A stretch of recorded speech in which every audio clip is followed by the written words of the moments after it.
y en su lugar, para restablecer las garantías afectadas dentro de la audiencia preparatoria, añadimos, en esa audiencia nos encontramos, que debe seguir adelantando el tribunal.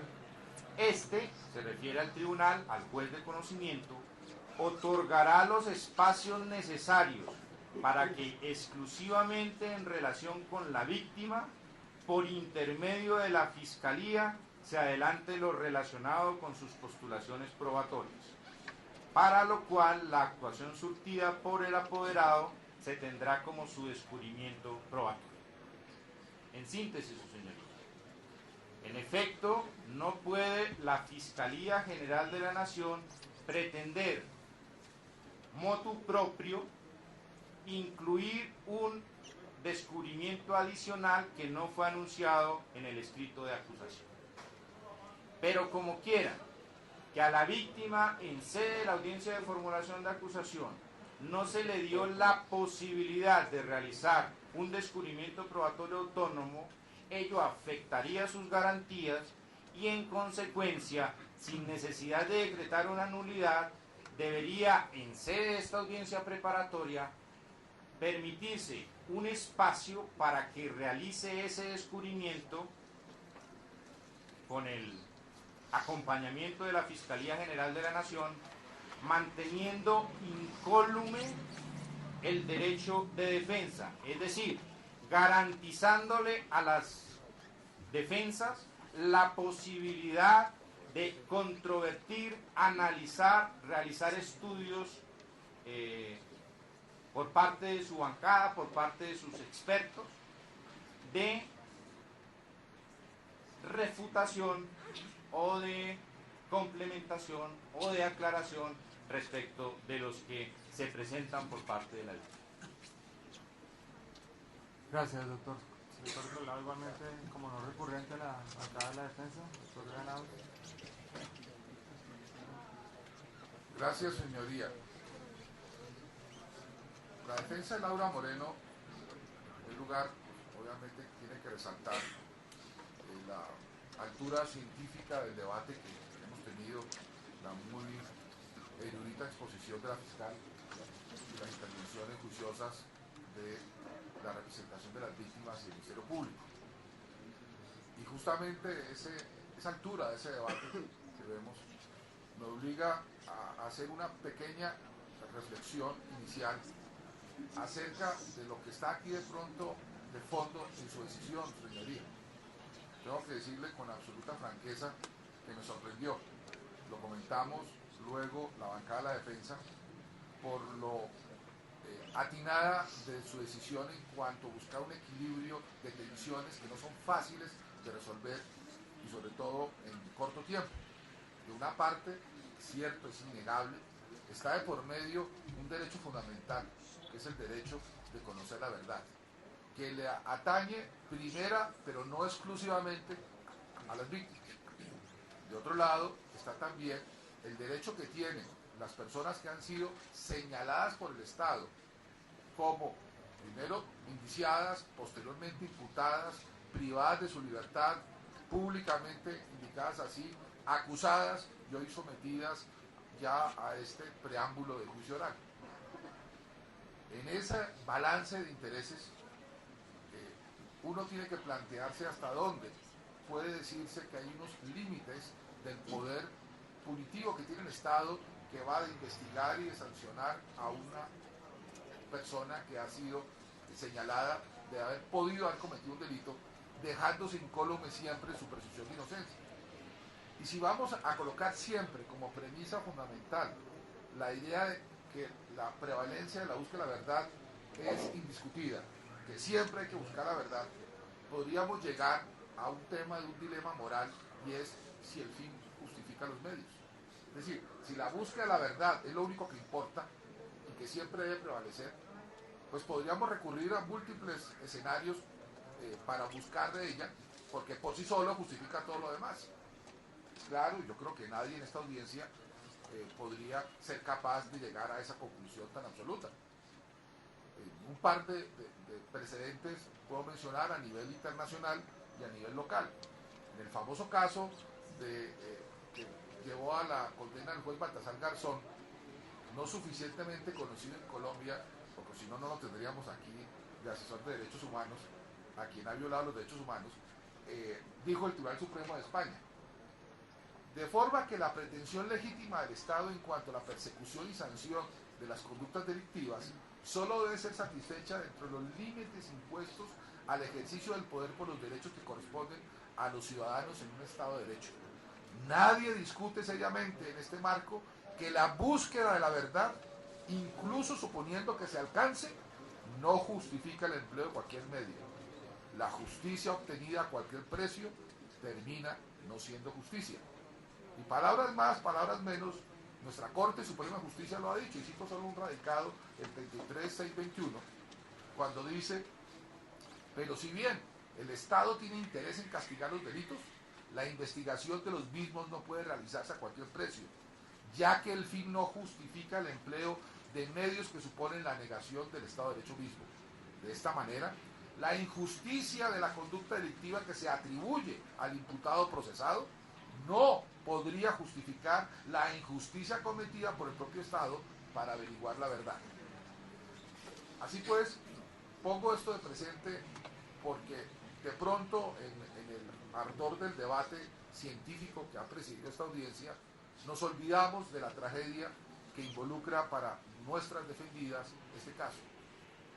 Aquí no es simplemente, su señoría, una omisión atribuible a la representación de las víctimas de no haber en la audiencia de formulación de acusación pedido la palabra.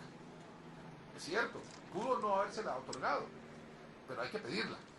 Y creo que todos los que actuamos en las defensas penales o en los roles que nos corresponde sabemos que por múltiples razones puede alguien no darse la palabra y no significa que uno tenga que quedarse callado si siente que tiene el derecho a intervenir, y pudo haberla pedido si quería insistir en que había unos elementos materiales probatorios de descubrir, y no lo hizo.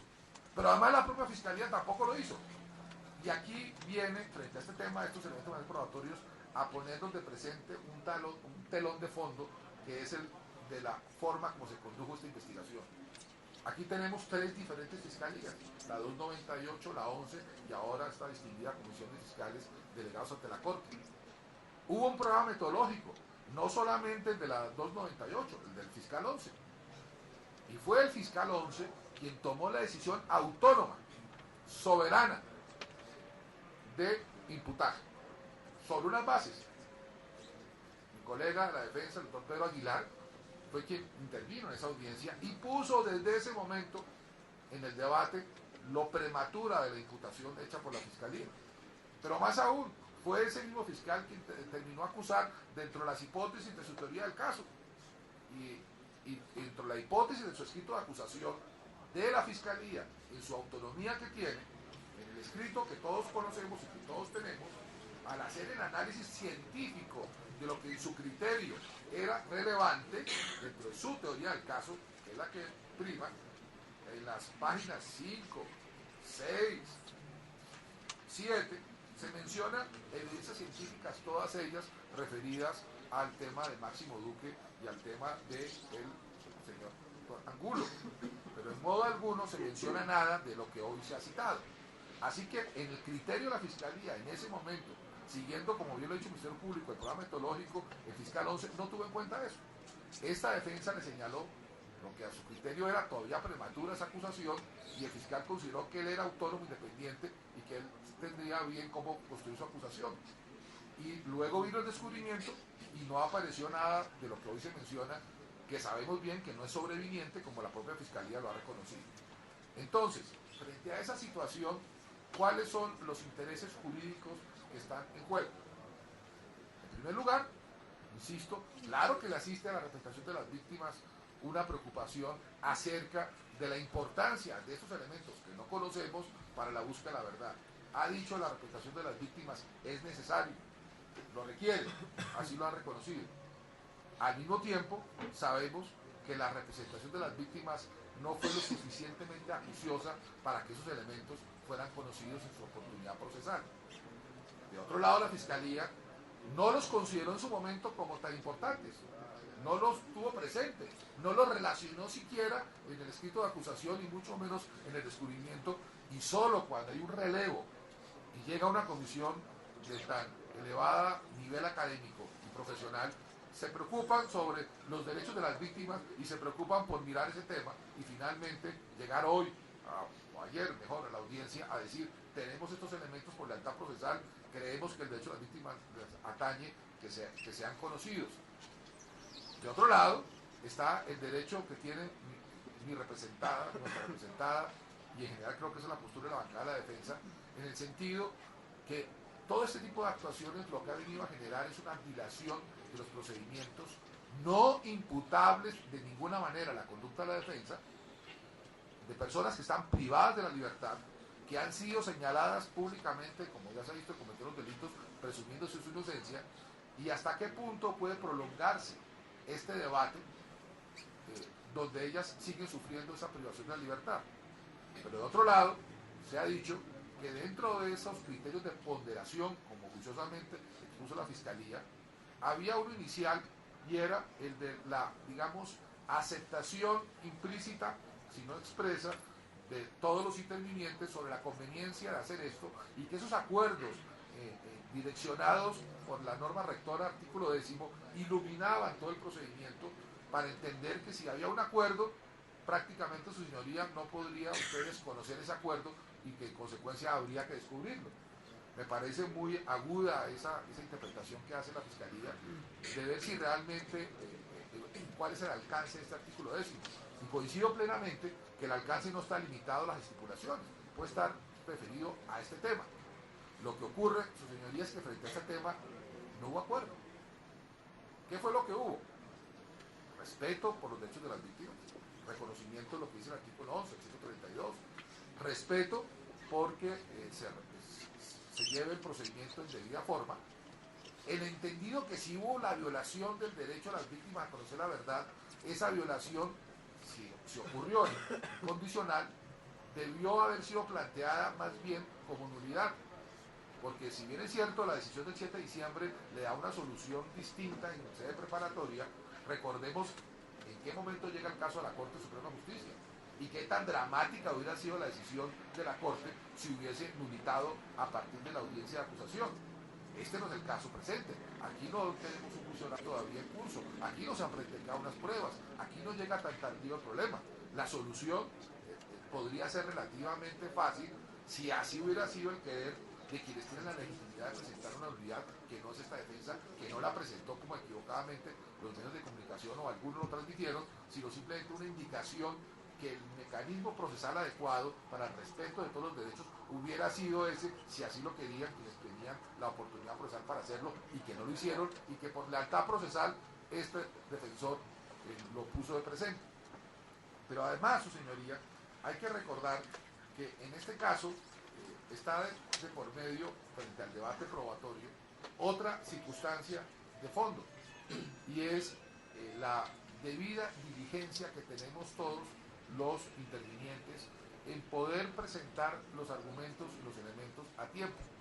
Y hasta qué punto se puede castigar a personas que ya han visto menguadas sus derechos fundamentales a la libertad, a la tranquilidad, conducir su vida, e incluso con toda esta exposición mediática, para seguir en el tiempo prolongándose en un debate que ya había, como usted señalado, precluido. Y en ese mismo orden de ideas, su señoría, debemos reflexionar si realmente puede hablarse hoy en día de un interés jurídico distinto de la representación de las víctimas de la Fiscalía. La Fiscalía, por supuesto, tiene que escuchar a las víctimas, tiene que estar en comunicación con la representación de las víctimas y traducir ese diálogo fructífero, humanista, en posturas ante la judicatura. Ahora bien, si en desarrollo de ese diálogo, de esa autonomía, vimos que en el pasado existió muy fluido entre Fiscalía y las víctimas, no hicieron las pretensiones que tenían que hacer, no hicieron los descubrimientos que tenían que hacer, la pregunta es, ¿por qué ahora, tardíamente, sin dar los elementos que la ley exige en el artículo 344 como exigentes, va a permitirse que se cambien las reglas de juego frente al descubrimiento probatorio? Es que el descubrimiento probatorio no es poca cosa. es la esencia misma del debate probatorio que empieza a construirse a partir del descubrimiento. Si hay un error en el descubrimiento, se traduce en futuros errores en el debate probatorio.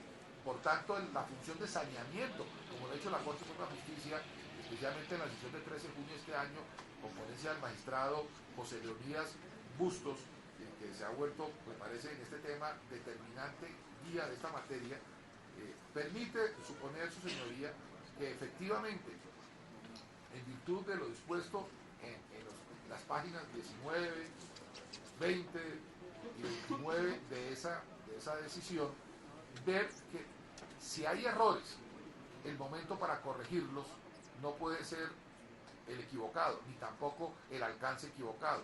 Me explico. En el caso que tenemos presente, la Fiscalía se equivocó. Esa es la verdad. No hizo, no me refiero al actual fiscal, el grupo de fiscales, no hizo el fiscal 11 lo que tenía que hacer. Pasan 3 meses y luego de 3 meses, oh sorpresa, sí aparecen unos elementos que dicen son significativos. Y la manera de introducirlos, a pesar del reconocimiento de su propio error, es ahora cuando la defensa tiene la expectativa y la vocación de introducirse un debate de audiencia preparatoria, de hacer observaciones sobre los elementos probatorios y finalmente mostrar los elementos que están en su poder.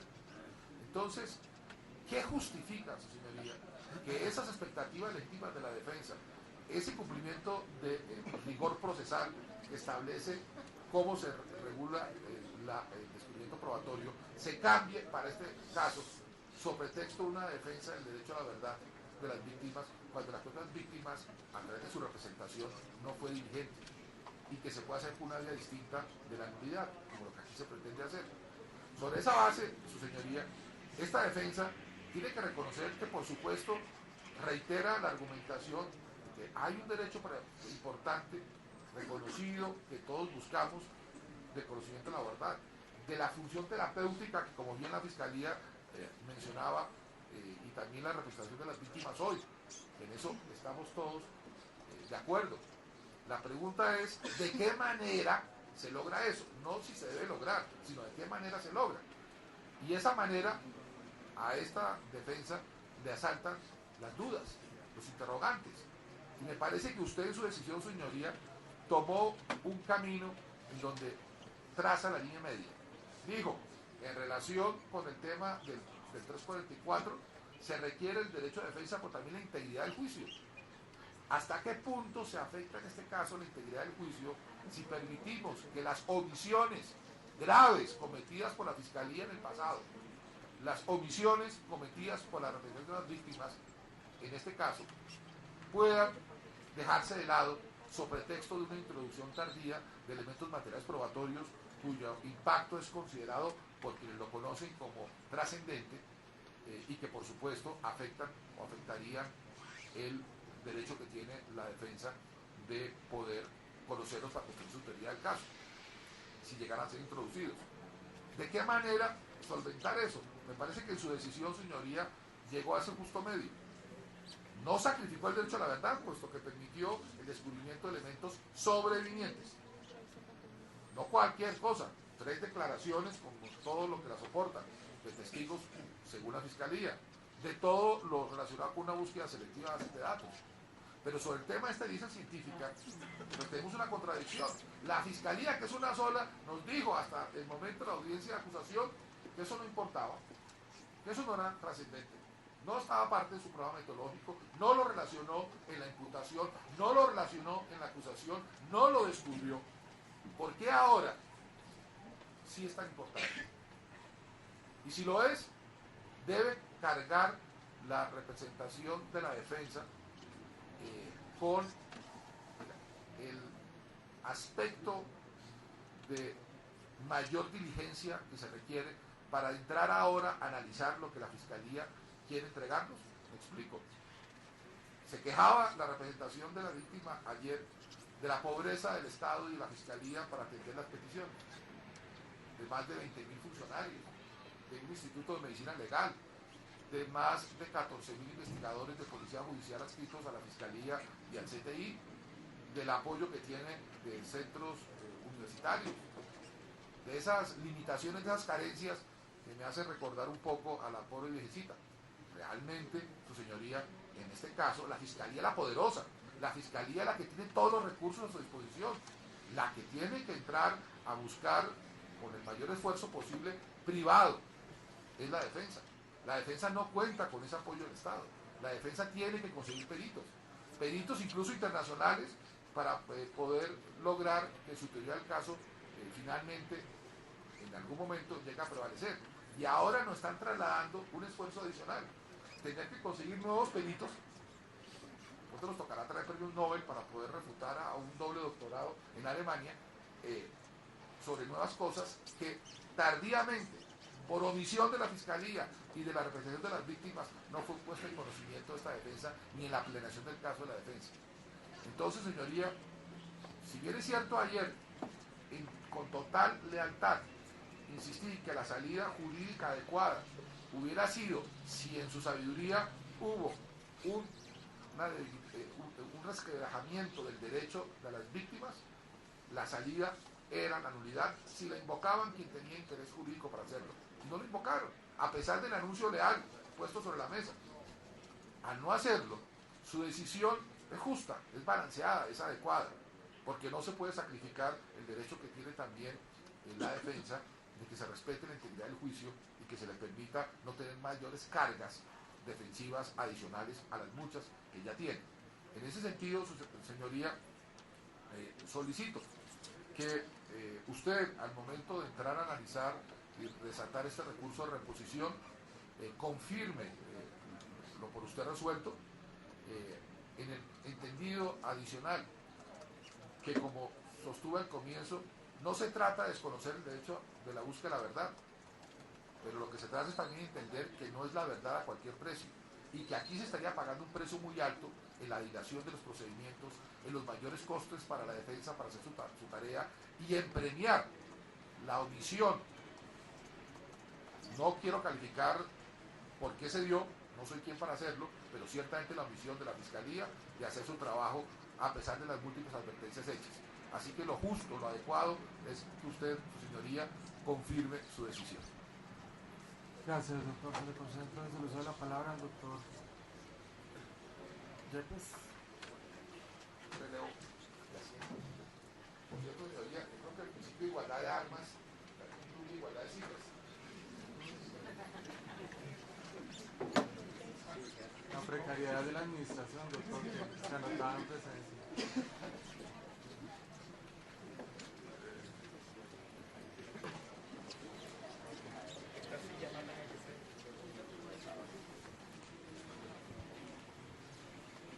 Señoría, el doctor Jaime Granados ha realizado una exposición, en mi criterio, suficiente.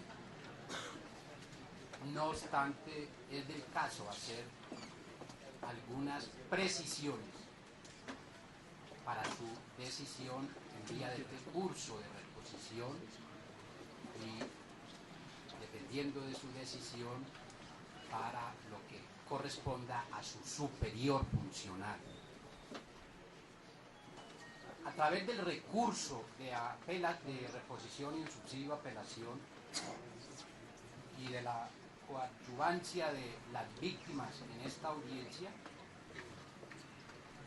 se ha puesto de presente el drama de las víctimas. Y no tengo duda, su señoría, lo siento como colombiano, que hacemos parte de un país de víctimas. Y precisamente hacemos parte de una nación de víctimas, de un valle inmenso de dolor y de víctimas, porque somos un país sin justicia. Y ante todo, esta no es una justicia diligente, oportuna, responsable y consecuente. Y cuando la justicia no cumple sus cometidos constitucionales, entonces se procura anular los derechos de los procesados. Y entonces en Colombia hemos venido desarrollando toda una dogmática sobre las víctimas que en verdad es muy bella y es muy importante, pero esa dogmática no se puede desarrollar ni construir ni invocar sobre pretexto o ignorando que hay derechos del procesado. Y el proceso penal es por excelencia una garantía del procesado para poder predicar que estamos frente a un Estado civilizado. Si estos presupuestos no se dan, entonces pasamos de la justicia civil a una especie de justicialismo, de que aquí no importan los derechos, aquí no importan las garantías, y en consecuencia hay que construir una verdad sin importar los medios ni la ética que acompaña al proceso penal. Dijo la doctora Marta Lucía en nombre de la Fiscalía que, por ejemplo, se debe revocar la decisión porque hay una especie de acuerdo entre Fiscalía y Defensa. Desde ayer guardé una preocupación cuando la doctora afirmó que no alegaba el recurso, no alegaba la nulidad, porque pues la nulidad tiene realmente unas barreras, unos límites, como son los principios de trascendencia y de convalidación. Y me pregunté hasta dónde se estaría invocando mi intervención como un probable presupuesto de una futura convalidación.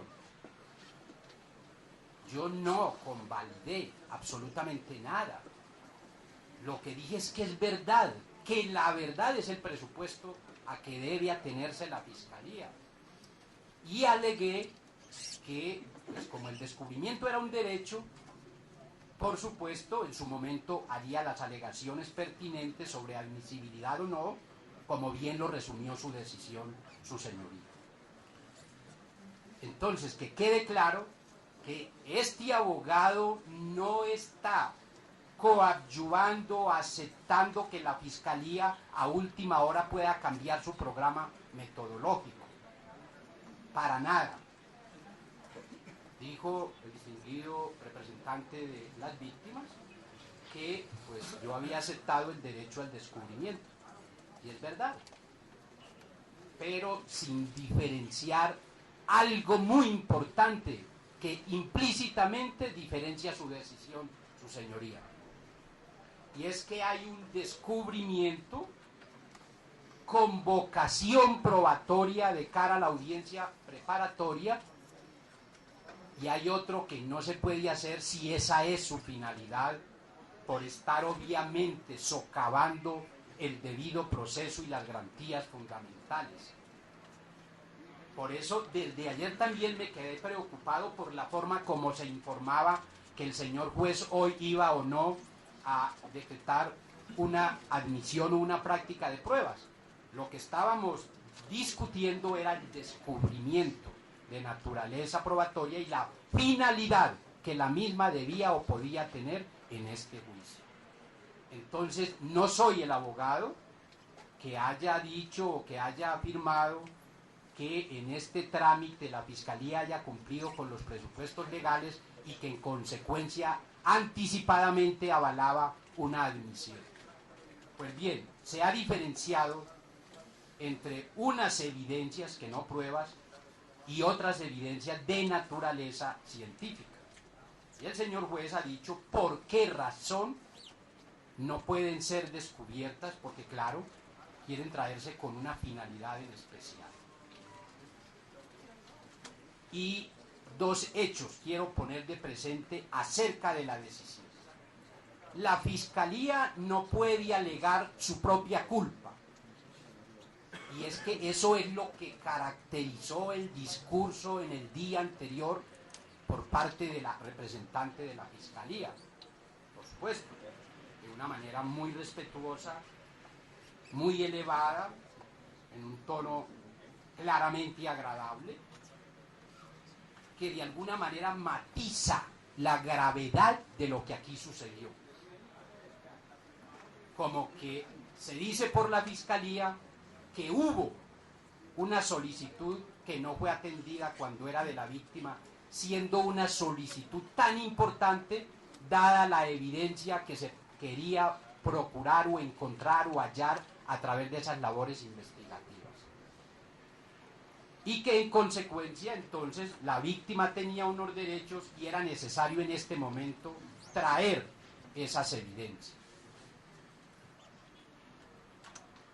Y hoy la Fiscalía ha citado como fuente normativa decisiones del Tribunal de Yugoslavia, así lo entendí, y sin importar el tribunal, dijo la Fiscalía que había posibilidad de una prueba excepcional cuando había una explicación razonable y que además se acreditara por el defensor, no sé en ese caso a quién se refería, si al defensor de la víctima o al defensor del procesado, pero vamos a suponer y demos por entendido que es el defensor o el representante de la víctima. Si se probaba que no había negligencia. Pues bien, esa alegación de la Fiscalía es contraria al discurso del día anterior, donde lo que quedó claro fue la negligencia de la Fiscalía en su labor investigativa. No se puede entonces alegar la propia culpa y mucho menos alegar negando los argumentos que llevaron a la petición en el día de ayer. Entonces, eso no es un argumento que deba ser tenido en cuenta por su señoría o por el superior funcional, porque es claramente contradictorio e impertinente. Pero también se habló de la víctima, que esta petición venía de la víctima. Yo debo decir con respeto que eso es un buen recurso argumentativo, pero obviamente eso no se corresponde necesariamente con la verdad, como que esa es una evidencia de la Fiscalía, que nos quieren decir que se enteraron porque había una petición de la víctima. Su señoría, pocas víctimas en un proceso en Colombia, muy pocas, pueden tener una representación judicial del nivel de la víctima en este proceso. En consecuencia, y como lo ha dicho el doctor Granados, ¿cómo explicar o justificar negligencias de una representación que ha estado en distintas audiencias, que públicamente ha dicho que ocurrió, que le ha dicho al país que aquí hay un homicidio y que hay unos responsables? Si ha podido interactuar todo el tiempo, mi pregunta es, ¿y por qué no se ocuparon entonces, si eso era cierto, del proceso, de la actividad investigativa? Señoría, una moción. Y es verdad, No nos ocupamos del proceso, por favor. y es verdad, señoría, sí, y es verdad, su señoría, que ocurre algo especial. La sentencia 209, que cita a la víctima como parte de su argumento para que se revoque la decisión. Esa sentencia claramente dice que la víctima puede actuar ante el fiscal del caso, aportando evidencias, solicitando evidencias, llevando información, haciendo derechos de petición, es lo que dice la providencia. Y recuerde, señoría, que la Fiscalía afirmó que esas peticiones de la víctima se hicieron desde el mes de marzo del 2011. Y la Fiscalía se habría ocupado de esa petición en el mes de junio del año 2012. Aquí no hay evidencia en el transcurso de ese tiempo que la víctima haya insistido a través de su representación, que haya mostrado un acto diligente. En consecuencia, su señoría, es obvio que la culpa la comparten Fiscalía y representación de la víctima. Ahora, se habla, su señoría, de una serie de jurisprudencias, de un número de jurisprudencias que han desarrollado el derecho de las víctimas. pero quiero llamar la atención sobre algo. Ninguna de esas jurisprudencias ha abordado el tema del tipo de evidencia que, invocando a la víctima, puede ser traída de manera excepcional por la Fiscalía. Es que hay algo muy importante en esto, su señoría. El artículo 344 habla de la evidencia excepcional y entonces le otorga a las partes la facultad de incorporarla en el juicio. Y lo que aquí está claro y es común a los intervinientes es que esta evidencia no es excepcional. Y entonces la pregunta que debemos formularnos es si, no siendo excepcional, la víctima como interviniente tiene prerrogativas superiores a la Fiscalía para invocar peticiones que ni siquiera la Fiscalía podría hacer. Por eso la jurisprudencia se ha venido ocupando de un tema tan especial como es la forma en que interviene la víctima en el proceso, y por eso la sala penal se ha ocupado de fijar algunos límites porque el sistema es de partes. Entonces, la jurisprudencia, no obstante lo importante y lo rica que es en derechos de las víctimas, no es jurisprudencia atinente al punto en cuestión, como que no se ha desarrollado y no se conoce una jurisprudencia que indique que se puede desconocer la regla de excepcionalidad del artículo 344 para darle prevalencia a una petición directa o a instancia de la víctima dentro del proceso penal para incorporar evidencia de última hora. Así, su señoría, que no estando esa circunstancia de manera expresa y puntual desarrollada, sinceramente creo que no debe ser tenida en cuenta para resolver el recurso. También, su señoría, pues lo que a mí me ha quedado claro como abogado es que la petición pertenece a la Fiscalía General de la Nación, solo que la Fiscalía ha invocado a la víctima y por supuesto los derechos de la víctima. Pero es su trabajo, es su labor, y ya el doctor Jaime Granado se refirió a esa particularidad. Se dice que en la audiencia de formulación de acusación no se le dio a la víctima la oportunidad del descubrimiento probatorio, es lo que se está afirmando. Pero si esa petición estaba desde el mes de marzo, sabiendo y siendo notorio el grado de comunicación y de interactuación entre víctima y fiscalía, era necesario probar, además, que la fiscalía insistió en negar ese derecho.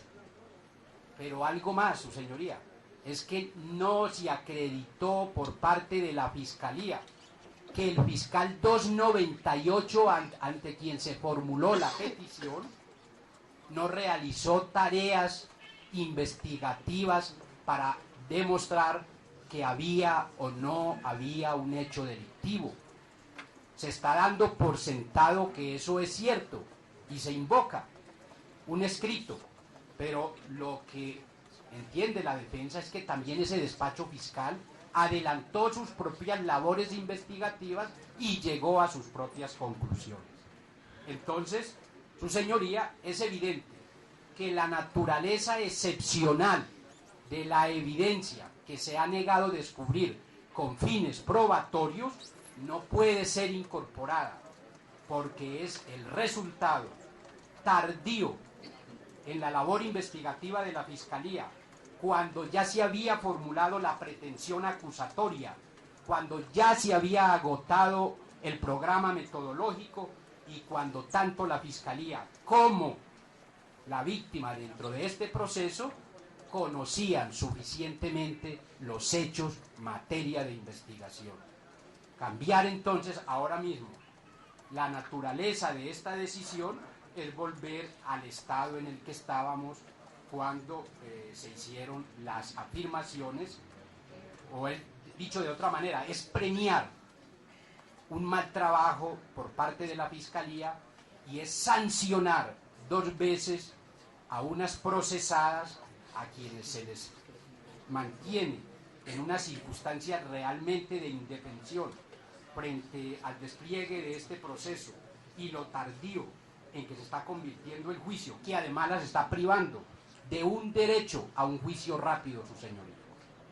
En esos términos, entonces, su señoría, y considerando también y agregando las alegaciones del doctor Jaime Granados, le solicito que se mantenga esta decisión para garantía del debido proceso y del derecho a la defensa. Muchas gracias. Gracias, doctor. En aras de revisar entonces las manifestaciones y los recursos, tanto de los recursos de reposición como las intervenciones de los no recurrentes, haremos un receso y nos veremos entonces hoy a las 4 de la tarde para resolver el recurso de reposición.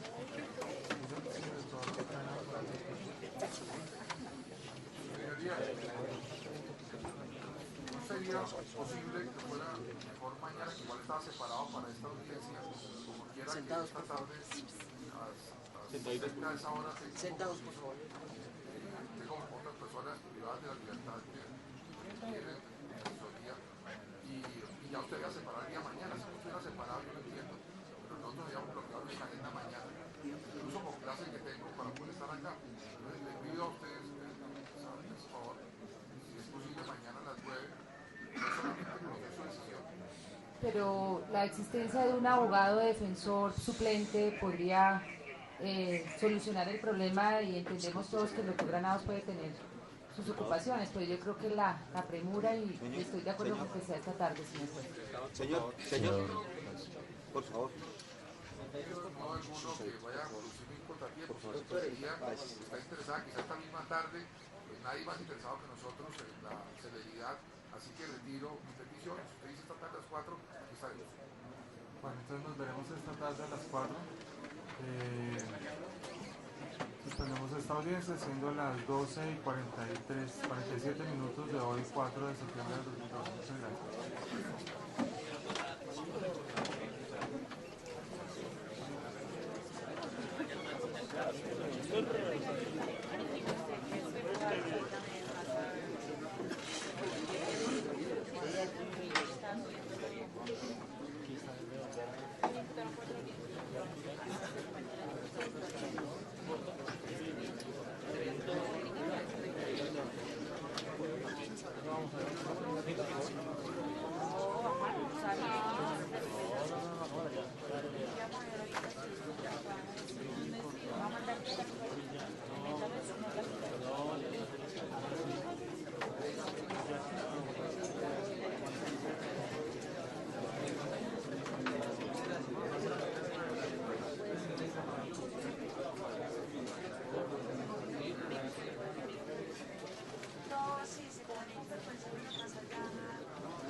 La audiencia hasta las 4, que si quieren yo desde el carro iba ahí, recoge los cheques y nos vemos acá más tarde.